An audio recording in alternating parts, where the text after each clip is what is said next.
Spooky Sunday. How we doing, everybody? Rocking the Wisconsin Badgers. You dog. How we doing? Rocking this Moving the Chains podcast. Hope we're rocking and rolling today. Wacky Saturday, Super Saturday at college football. We're rocking early edition.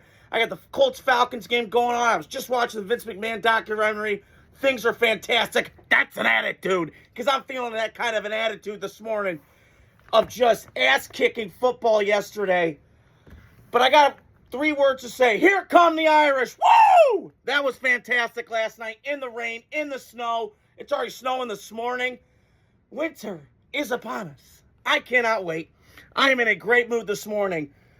Notre Dame kicked ass last night like they should. Navy, I respect the hell out of anybody that's in the military.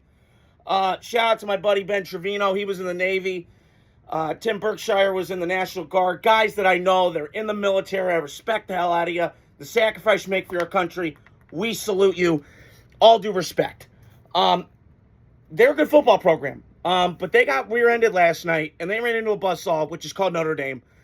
And this just running attack is just fantastic. I mean, Jeremiah Love, I can't say enough. I mean, he should be in the Heisman Trophy conversation, especially after last night. That was fantastic. It was phenomenal. Great job by them. It was just incredible. I give them credit. Notre Dame's fantastic. Their home field advantage is great. Marcus Freeman's a great coach. And Notre Dame, C.J. Carl, good. I mean, he's getting the ball down the field, vertical shots, aerial assault attack offense. I'm here for it. And he's taking what the defense is giving him. Dink, dunk, dinkity, dunk. I feel like I'm singing the Charlie Willy Wonka song. And then you take your shot down the field. So it's been fantastic. I love everything I'm watching on Notre Dame, and it is just phenomenal. So great win by Notre Dame. They're going to continue this streak. They're going to get in the playoff, be in the dance, and just a remarkable job of starting the season 0-2.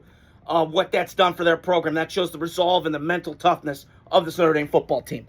I wanted to touch on, I'm writing my notes here because there was a game I wanted to touch on. IU Penn State. I got to talk about that because that catch yesterday was phenomenal. And Fernando Mendoza, there's a reason the Jets scouts and GMs were there yesterday because that was phenomenal. And I will say this. He is such a gamer to me. I wish he was a little bit bigger, but that's okay. Most quarterbacks aren't size-wise big, okay? But he is phenomenal. He moves well in the pocket. He manipulates his eyes. That's one thing that you got to watch with quarterbacks. How are you good with eye recognition, eye manipulation with the safeties and all that? Do you pump one way, make the safety think that way, and then come back the other way on a double post like I saw from Daniel Jones, running that over route by Ty Warren and then eventually getting him down the field to Alec Pierce. But I will say this with the Indiana Hoosiers, Kurt Signetti, yeah, that's right. Google me. He's been kicking ass and taking names for 2 years. You like that, Paul Feinbaum? Do you like that, you Kermit the Frog-looking motherfucker? Do you like that? Because I do. I love it. It's because you know what? It's got me feeling nicey. Because you know what? IU's going to be in the Natty, and they probably will win it. Maybe. I don't know. But they might beat Ohio State. Probably not. They're going to keep that game close. So shove it, Paul.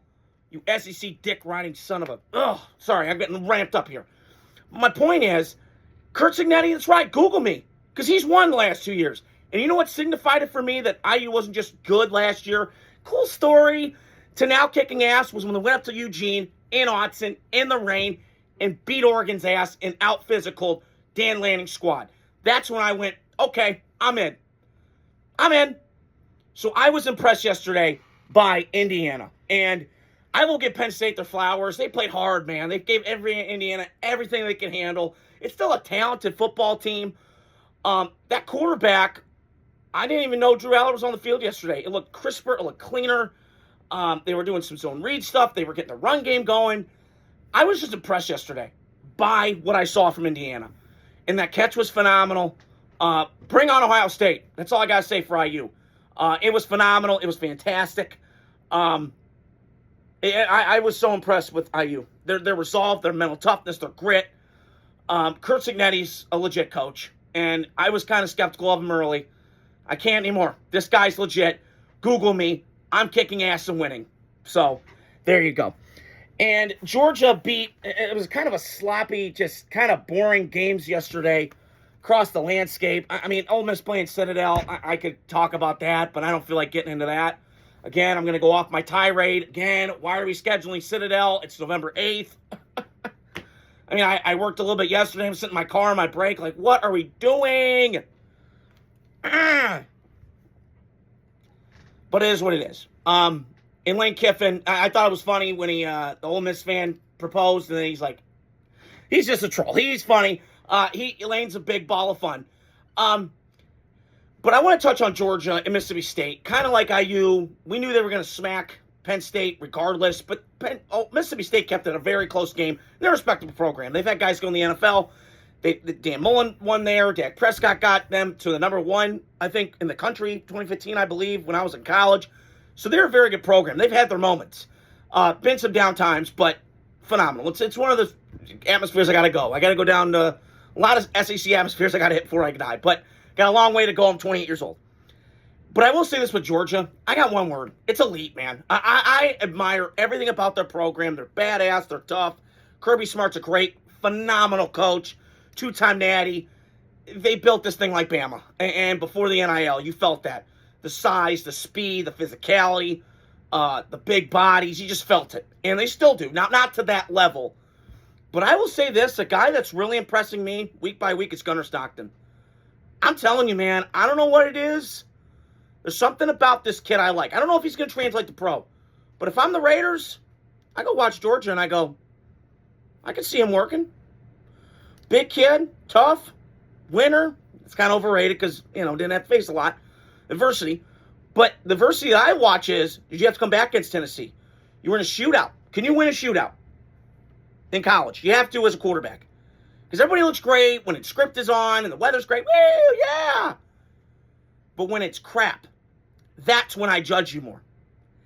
And I'm watching him yesterday, and he's getting better at this. He's not, he's moving up in the pocket, and he's running when he has to. My knock on him was he's moving up in the pocket, and he's not getting rid of the ball. So that was my knock on him, on Gunnar Stockton coming, if I was a scout. Just kind of my critiques of him as I'm watching through the season.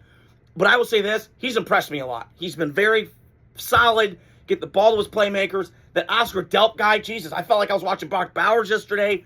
The running games, you always know Georgia's going to have running backs. They're like Wisconsin. Running back one of them in the country. Wisconsin, Oklahoma, Alabama, Georgia. They're in that ballpark for me. And great job. I want to put a side note. Wisconsin got that win yesterday. Finally, getting off the schneid in Camp Randall. That place was electric. But I will get back to Georgia. That was fantastic yesterday. Elite job by that program. They're fifth in the country. They're probably going to get in the dance. Who knows what's going to happen? We've always seen crazier shit. But this is what happens when you pay an elite coach in college football that knows what he's doing. He's going to get you in the dance. He's going to try and get you in that national championship contention. And he did yesterday. Great job at Kirby Smart in that program. My cousin Alex Ariola, I'm shouting out to his fiancée Anna Beth, soon-to-be wife. You're part of the McIntyre family. I love you guys. Great job. And you guys have a hell of a coach at Kirby Smart. The other game I wanted to touch on was Oregon-Iowa. I know, it was kind of boring. Iowa football, he gets out wandering around. I know, I had to throw that jab in there, sorry. But that was a fantastic game yesterday. Dante Moore really impressed me. He kind of shook off the cobwebs from that IU game about a month ago. And that happens. Again, like, IU's a real team. Let's not pander around here and say, oh, they suck. No, they're real. They're a real football team. They're real. They're legit. And the other thing I wanted to touch on, this was really cool at the end of the game.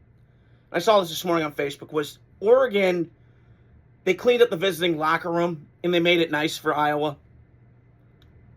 I like that. In a day and age where everybody's kind of selfish, I'm guilty of this, and all about me, and me. That was cool. And that's why I respect Oregon as a program. And the other thing that I respect is they had to go play a big boy football game in a tough environment in Kinnick yesterday in the rain, which Oregon already gets enough already. So I wasn't worried about the weather. But I felt like Oregon had to get into a street fight. Okay? Oregon has to get into a street fight. They had to kick some ass yesterday. Get in an alley, dark, bloody it up. Be the building on the block. And they did yesterday. And that Dante Moore guy, I tell you, every time I watch him, he's going to be a first-round pick somewhere. Now, is he going to come out this year? I don't know. Should he? Probably. I wouldn't, because I know Cleveland's probably going to take your pick. God help us. But If I'm him, I stay another year in Oregon, try and get a natty and get some more starts in this. Because he hasn't played a lot. Not to my knowledge. I have to look, but I'm pretty sure he hasn't. And their running games are excellent. They got good receivers. This is what happens when you got, money like, it kind of makes your job easy when you got Phil Knight money behind you at Nike. So I was impressed by that. But Oregon, I'm just so impressed with. Dan Lanning's fantastic. I didn't think it was going to work. I always said fit matters in college football. Brian Kelly, Southern, But the way that Dan Lanning, Southern guy, goes to Oregon, it just meshes. And it meshes really well. And you know what? He learned from the best. He learned from Kirby. He learned from Nick. The tenacity, the toughness, the physicality. You see it on his teams. And I'm seeing it yesterday. This is different from those Oregon teams. Early on when I started watching football, they were all fast. They were all, oh my God, eye candy. But now, they're fantastic. They're rough. They're target. They're fast. Everything you want in an Oregon football team, they have. All the components. They could win a natty. And for as long as Dan Lanning's going to be there, they're going to be in that conversation. You got to win it at some point. But I believe that they're going to be in that conversation as long as Dan Lanning is the coach of the Oregon Ducks up there in Eugene in Autzen Stadium. And on Iowa's side of it, look, I respect the hell out of Iowa. Kurt Ferentz is a really good coach. They're built like Wisconsin. Tough, rugged, bullying on the block. Tight end U. That's another thing I forgot to mention. Tight end U. They're fantastic. That Voorhees kid they got, he's 6'4", 240. He's going to be another great tight end in the league. Stud. I just respect Iowa. I've always respected their program. They're an NFL pipeline. They're a factory. They put guys in the league. Cooper DeJean's balling. O-lineman, you name it, man. They just put guys in the league, and they know what they're doing. And I respect Iowa's program. That Gronowski guy at quarterback was very impressive yesterday. Made some big-time throws. I was impressed with Iowa in a losing effort in the rain, kind of not great conditions, but that was fantastic, and that was really fun to see yesterday with Iowa and that sort, and I am very surprised. I want to touch on the last game I wanted to touch on. I'm doing this kind of rapid fire, but I'm just really amped up today. Was the Auburn Vanderbilt shootout yesterday in Nashville. So, I'm kind of, anytime I root for college football now, I got so many family members, mainly on the Chicago side. I got a bunch of them that went to SEC schools. I got a bunch of them that went to Big Ten. So I'm always kind of watching them and rooting for them. My cousin Heather went to Vanderbilt. Great school, great academics, kind of like the Northwestern of the Big Ten. In the SEC, I meant, sorry. But they did fantastic. I love Diego Pavia. I think he's got some Johnny Manziel to him. The fire, the grit. Reminds me of me, a little Baker Mayfieldian vibes. I'm all for it. He's, it's like throwing them ones at the strippers. Woo! I'm just playing, okay? But he's looking fantastic. He's got this fire. You don't care about the size. It's the dog in the fight. He's got that. These guys feed off of it. Clark Reese done a fantastic job with this program. I didn't think Vanderbilt be good. Vanderbilt? It's like playing Citadel for Ole Miss. It's a joke. But he's built a really tough, solid program there in Nashville, and it's fantastic. And man, they have got dudes everywhere on that Vanderbilt team. Good God. They produce talent. I'm not disputing that. But guys in the league before, but this is coming. And I don't think it's going away anytime soon. So I'm impressed with what Clark Lee has built there at Vanderbilt in a very short amount of time. And I'm impressed. With Auburn, they're always kind of weird. I don't know. They're like the evil redheaded stepchild of Auburn. I mean, in your own state. So I don't know what to make of it. Hugh Freeze just the biggest weirdo I've ever seen. I mean, sleeping with prostitutes. Hey, more power to you, right? If you're single, you got whatever you want. But my point is, he's always been a fraud artist to me. And these SC coaches, good God, there's so much dirty water down there in that Mississippi River. Who cares? But my point is, Auburn's always had good players. They remind me of Wisconsin. They're kind of middle tier. They win 10 games a year, usually. Make a bowl game, but they're just kind of, they always face kind of a struggle, right? Wisconsin's got Ohio State, Penn State. So there's always kind of some kind of struggle, I feel like, with that. But I will say this with Oregon. With Auburn, excuse me. That Cam Coleman guy, wow.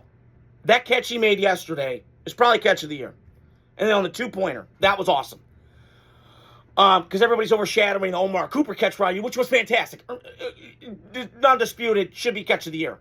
That second catch. It'd like that's number one catch of the year. 1A is that Cam Coleman guy. That guy's a freak, man. If I'm a team, I'm taking a look at him, going to scout him, because that guy is fantastic. Ball control, body type, you name it. And I got to tell you, another guy I wanted to put a side note on before I end this. It's great having you guys on, by the way. Is I'm watching Georgia yesterday beat Mississippi State, and I thought the same thing. There was a guy, I think his name was, it was number 10 for Georgia. He's like that tight end. It's like that Virgil Green kid down at LSU, 6'7". Good God. It's like 6'7", 240. I'm like, blindfolded, throw that thing up. He's going to go get it. So he's fantastic. And reminds me of, what I'm getting back to is, that's the kind of guy that I see at, what am I thinking? Of Georgia, sorry. Georgia guy reminds me of the guy at LSU. So it was just fantastic. I'm so happy for Vanderbilt and their success. Auburn's going to be okay. They got to get the coach right. They're kind of styling all the time. It's hard to do that in college football when you keep changing all the time. But I will say this. It was a great, great fun-filled day of college football. My Badgers won. Notre Dame got the job run. Here come the Irish. Hope you guys are doing well. Fantastic, spooky Sunday edition of this Moving the Chains podcast. We are rocking. We are rolling. I got NFL content today. I'll get you guys that tomorrow. I'll get you guys Saints, Falcons reaction tomorrow. Football content all week long. Thanksgiving's coming up. The season of giving, brother. We're going to have a great day. Adios. Godspeed.